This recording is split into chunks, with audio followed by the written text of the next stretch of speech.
Just got here. That was a hike. It would take me about 40 to 45 minutes to get to the garden from the apartment, but today it took me 1 hour and 10 minutes. Good freaking walk. I can take a tram or a bus and I can get here in about 20 minutes. Wow, I really enjoy walking. Thing is, it's very cold today. It's like 2 degrees Celsius and it was kind of snowing on my way here. It rained all night. There's a lot of work to do in preparation for beginning of May.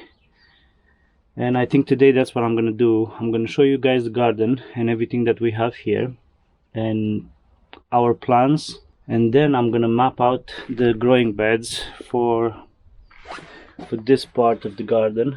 It hasn't been prepped at all because we've already set up a deep mulch system with some manure over there. That's kind of the plan for today. Now I need to change into my 80s tracksuit and actually get to work. I want to do some soil tests because we bought this property, this garden, in December, and not that now is better because literally the temperature is very low today, but I want to take a spade and just see if there's any life, if there's any liquid carbon being pumped into the soil, because I have no idea of the health and the quality of this soil. It hasn't been disturbed much, as I've shown you in the past.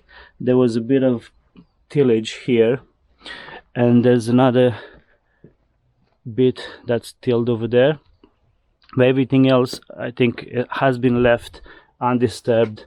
Like this is basically native grass, flowers, flowers and moss, because it's very wet. This creek behind the property is bringing a lot of moisture, so it's saturated. Hoping that doing this deep mulch system is going to improve the quality of the soil, and then having a living plant in the soil all year round through early crops, summer crops, late crops and winter crops, I'm going to be able to pump all the important nutrients like nitrogen, phosphorus, potassium from the atmosphere through the work of the plants, and also carbon, sequester as much carbon as possible. Also mushrooms are on the menu. We want to grow a lot of mushrooms, hence the straw. And also tomorrow hopefully I'm getting more straw. It was supposed to come today, but it was so cold last night that the truck of the farmer who is delivering the straw didn't, he was frozen. That's how cold it got last night, so that's freaky. But he's coming in tomorrow to deliver 2 more bales of straw, and also to bring a sample of wood chips. So if I'm happy with the wood chips he has, then I'm going to bring wood chips as well for the pathways in between the beds, the growing beds. That's going to encourage a fungal dominating system, just like a forest, with deep mulch, straw and wood chips. And that's going to encourage mycelium to grow, mushrooms to grow. We're going to inoculate it with the garden giant or wine cap. And also we're going to try to grow a lot of oyster mushrooms, whatever grows naturally, hopefully edible, not magic. But who knows if magic mushrooms grows? I'll need to look into it. And if we get our hands on some logs that we don't have to cut ourselves, that's already been taken down, we would like to grow shiitake mushrooms as well. Especially in that corner over there. Let me see if I can show you. Somewhere over there, where it's more like a grove. The encouraging thing is that there's a grove of trees all over there, and also this whole garden plot is surrounded by forest, and all of this water that's coming through the creek is coming and is being filtered to that forest. So I think it's full of nutrients, but I'll have to do my own soil tests, and that's going to give us a kind of broad idea of, are there earthworms, which I think there are quite a lot, because we had like all over where you see the straws, before we put down the manure and the straw, there were quite a lot of mole mounds, and moles, they eat mainly they eat earthworms. So if they're present, I'm hopeful that they are earthworms. As promised, I'm gonna show you guys what we have here actually. So size wise is a fifth of an acre, almost 1,000 square meters. This is the entryway. So this part here, you got 1, 2 plum trees and a cherry tree over there, plus a shrub of some sort. I don't know exactly what is it yet. So what we've done here is spread some manure and also made a deep mulch system with straw from a farmer. We made sure it's organic, so he doesn't spray anything. And here is going to be the main area where we're going to do the climbing plants. All of our tomatoes, cucumbers, maybe baby melons. We're going to make trellises, 6 rows of 20 meters each, 6 or 8. Need to look into that as much as the space is going to allow us, because there's going to be some shade from the fruit trees. So we need to see how we can maximize the growing space. There's a quince tree over there, and then there's 3 bushes of blueberry over there. And mainly on this segment there's a lot of apple trees. So we have big boy apple tree here, apple, cherry, and a lot of flowers everywhere. On the other side over there there's a lot of tiny shrubs of gooseberries and aronia and all kind of other berry bushes. Here, all of this enclosement that you guys see is basically the space that the previous owner had for the greenhouse, and we're gonna use the same space. We ordered our greenhouse and we're waiting for it to come to start the seeds and to grow different things in the winter time. Also mushrooms in the summertime. We'd like to shade it so that we can grow a lot of mushrooms in straw bales. And again, we need to respect the regulation which states that we only allow 21 square meters for the greenhouse. So this is it. Oh, water points. I got a water point here, another one there, another one over there, and that's the city water, which we're going to try to use as little as possible, because you know, chlorine and all of that gunk. Then we have some blackberries on this trellis here and grapevines over here. Let's see, in autumn we may have to transplant them because we want to build this tiny house properly. So we're going to demolish this old gazebo and build a nice decent tiny house. So we need to expand a bit in the front. So either probably I'll just, if possible, transfer it from here over the fence over there and have the whole fence line with grapevines. If it's not really good for transferring, then I'll propagate it. I know an old method of propagating grapevines, so that, you know, from maybe May, June, when the heat starts, up until late September, October, I'm gonna get a lot of transplants ready to go over there. Then this is a big boy, old boy or girl, not sure about tree genders, need to learn more about that. But this, from what the previous owner told us, this guy with this guy, the tall one from the front that I've shown you before, and the 2 plum trees from over there are the first trees that he planted like maybe 15-20 years ago. Here we got some more apple trees, and then there's a lot of flowers everywhere. Here the previous owner already started a lot of berry bushes. So from what he says, this is all gooseberries, blackberries and raspberries. But also he took a lot of, like, I don't know, carbon, dead matter, and he layered it here in like lasagna bed, just so we can expand. So let's see, if I end up going with the grapevines here, but I'm sure there's not going to be a lot of competition because the soil seems to be rich enough to support everybody. Not sure about this, but I think it's another apple. This is a walnut tree, beautiful specimen of walnut. Lilac, the flower, the shrub, and then not sure about this. The previous owner said that it's a climbing vine, and I don't know if you can notice it, but it's already on the top layer of the, oh, nice, it's snowing, just started snowing. It's already stretched all the way here. Curious to see if it's like a flower or an edible. Again, I don't speak much Polish and a lot of things get lost in translation.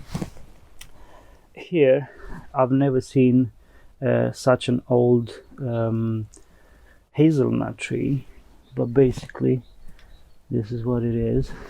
And to have proof that it's a hazelnut, this is the remnants from last year. I think this is like a really healthy adapted hazelnut. So what I'm gonna try to do this year is propagate this and get as many babies as possible, so that I can, oh yeah, if you haven't seen the newest trend or the newest thing in home protection is the Lockmaster 5200. Yeah, this is the highest tech they can get on the market. I don't think even Elon Musk has anything like this. There's the outhouse here, and then there's the tool shed that's connected to the tiny house, and that's why the tiny house indoor is so small, because this is taking a lot of space. But another thing, the previous owner gathered a lot of windows and frames, so this is very hopeful because maybe we can use this reclaimed material on the tiny house build in autumn. There's a raised bed here which is full of wild strawberries, but also got another whole bed of wild strawberries over there that I need to transplant, because all of this basically I want to sow sweet corn, popcorn, and basically do the three sisters. So sweet corn, different varieties of corn, and then do beans that will climb on the corn, and pumpkins. I got a couple of varieties of heirloom seeds for everything. So anyway, probably sweet potatoes on this bed. I'll just use the infrastructure. Maybe on the fence line I'll have sunchokes, beautiful tubers, and I'll have to see, like, this is very wet spot, so maybe ginger. I'll plant a lot of ginger. Ginger loves moist soils, but I think at this borderline here, all of this swath of land, I think I'm gonna just plant melons and watermelons, because they need a lot of water. Watermelons, it's in the name. I love watermelons, and if in case you didn't know, you can actually pickle watermelons and they taste freaking amazing. I need to do something with these banks. I don't know, I need to plant some living trees, maybe willow. What do you guys think would be the best? Because otherwise this keeps on falling inside of the water. The soil is already oversaturated, so I'm open to suggestions. What do you guys think I should plant? Look, see, this here is just falling through, and I wouldn't like to lose all of this land. This wood that's holding it in place is rotting, so I need to do something this year, because I don't think it's gonna last next year. Previous owner planted some bushberries here, and I think he said the quince tree as well. So we have this beautiful mini orchard here, full of blueberries, blackberries, raspberries, aronia, gooseberries, different kind. There's something here growing as well, this tiny guy. I don't know if you can see it. Okay. Compost pile, and another one growing over there. Got some pines, some evergreens, and this is the border with the neighbor. This is where he used to have, like previous owner used to have, the composting pile. That's where I've been going. And thankfully when he moved, he took it away because it was an old plastic 2-ton container. So I'm happy he took all of that plastic away. And now there's this pile of compost, which I think I will use when I'm building the beds in front. And all this wood clippings from when he cleared out the trees, when he trimmed them in the pruning them in autumn. And that's about it. So if I manage to multiply the hazelnut tree, this is where I would like to plant them. I like all of this fence line to be with hazel trees, hazelnuts, and take advantage of this empty space, which I would like to keep just for, you know, having a pathway. I'll just mulch it with wood chips. Well, here you go. All of this strawberries that I'll have to transplant in the next 2-3 weeks or so. Maybe on the alleyways next to the other flowers, so I can use all of this part. As soon as they give us the green light for chickens, this is what I would like to make the chicken yard. So it's quite a decent space for the 10 chickens that we would be allowed to have. So of course I would build a fence and a coop and keep it protected from hawks and other things, but I mean, this would be my compost factory, because chickens are the best, or some of the best livestock to use for compost making, because they peck and they scratch and they move and they aerate everything. And if you kind of mix some grains into that pile of, I don't know, dead leaves or wood chips or stuff like that, they just add all of their rich nutrient poop, and it would make a huge amount of compost. Sean and Sasha from Edible Acres, I think they got this system really perfected, so I took my inspiration, for this future chicken coop compost system from them. You guys go there and have a look of what I'm talking about. I've been here on 2 different sunny days when it was like 17 Celsius, and exactly up until here you get some sun. So these shrubs, these berry bushes are gonna be fine, but you go from here to the fence and you don't get many hours of sunlight, direct sunlight. Now chickens would get sunlight because the sun rises. So basically that's east, south, west. I've been using an app called SunCalc, and it basically shows me the pattern of the sun based on geolocation. And this whole garden property is facing south, so I'm getting the maximum amount of sun throughout the day.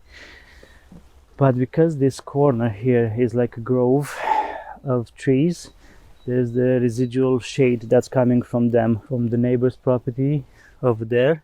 He has taller trees, so when the sun is somewhere into that position and it moves slowly towards west, it kind of shades up this whole place. So in the morning up until like 4 o'clock, the chickens would have enough sun to, you know, produce eggs and to do their thing.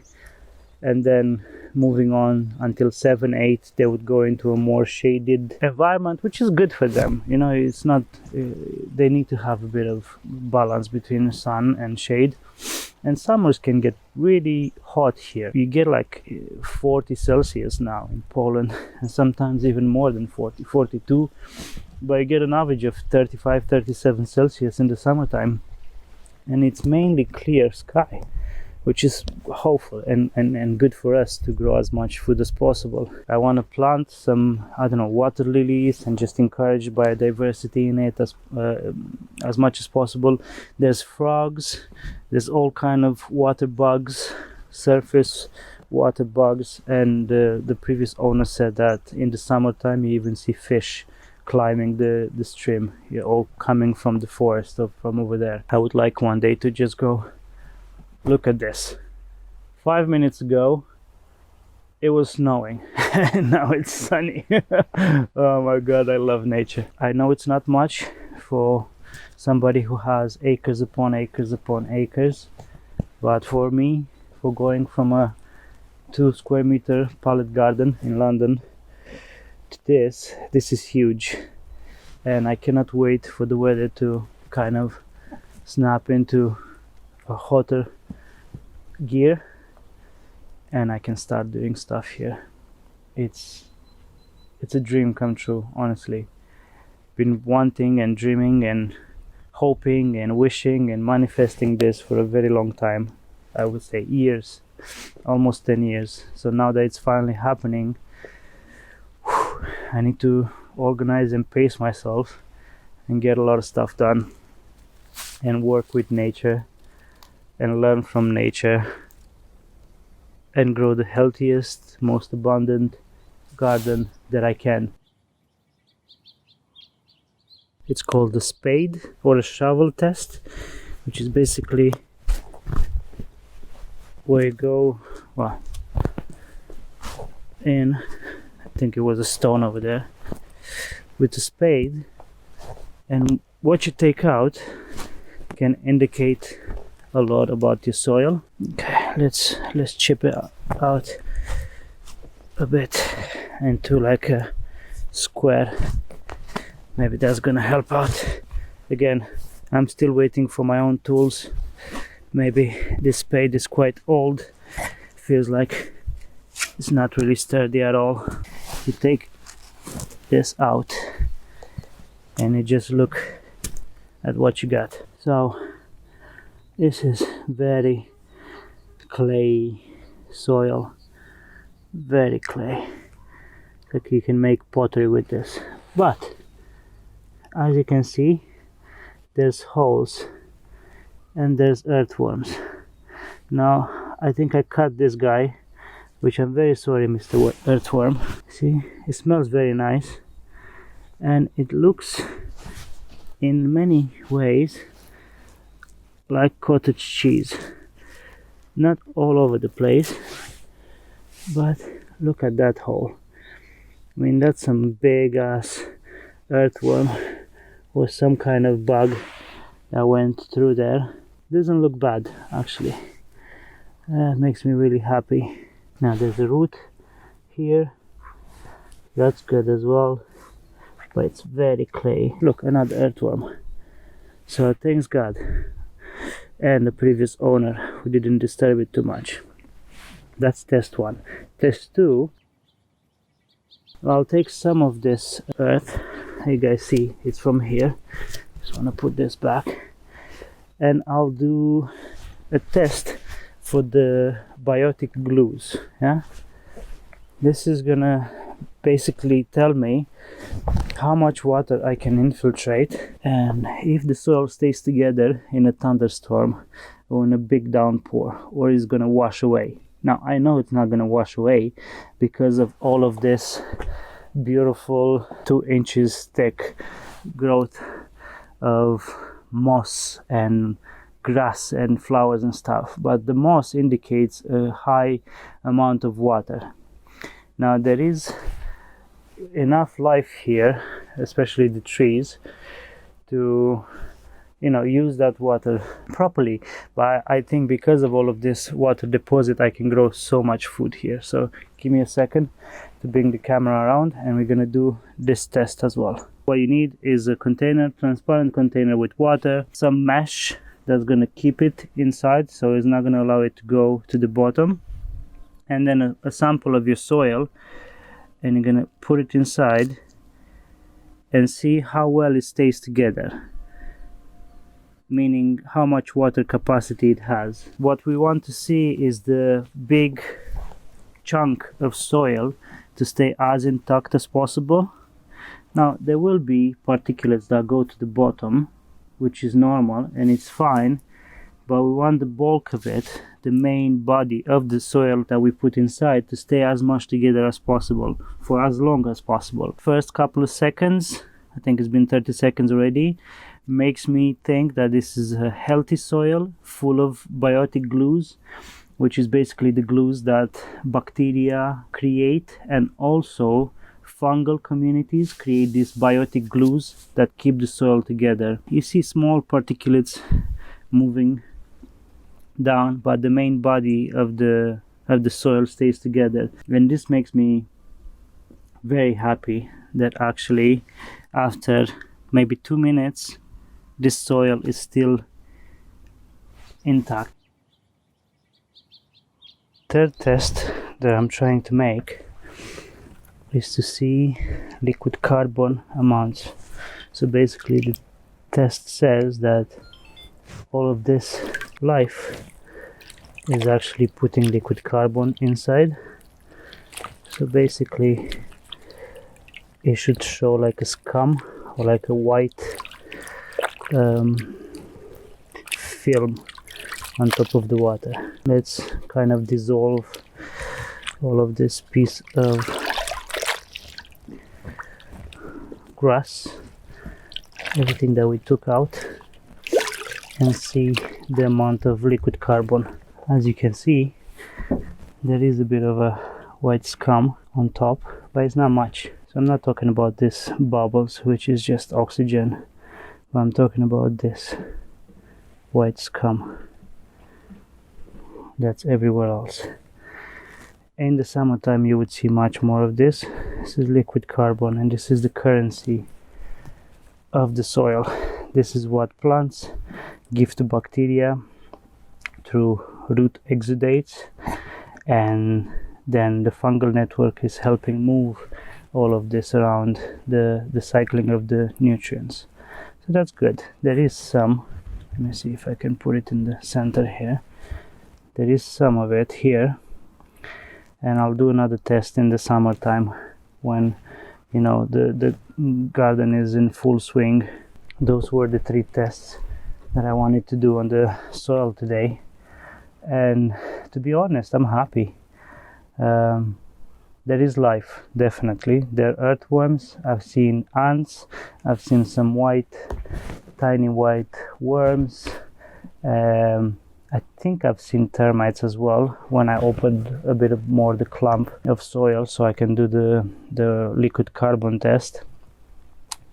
And I'm sure that as soon as the temperature is going to hit that, temperature of the soil, I mean, is going to hit that 15-16 Celsius, is going to help out a bit more here. I'm happy with what's here right now, and I'm very excited to build on top of it and to stop disturbance altogether, not do any tillage, any chemicals, anything. And in a future video I would like to tell you guys actually what's allowed and what's not allowed on these gardens, because it makes me very happy and very grateful that these guys have this type of mentality of, you know, forbidding chemical spray, like altogether. If they catch you spraying chemicals, you're out.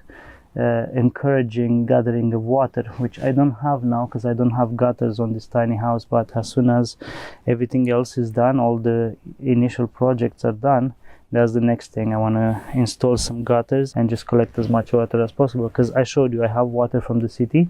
I would like to use as little of that as possible.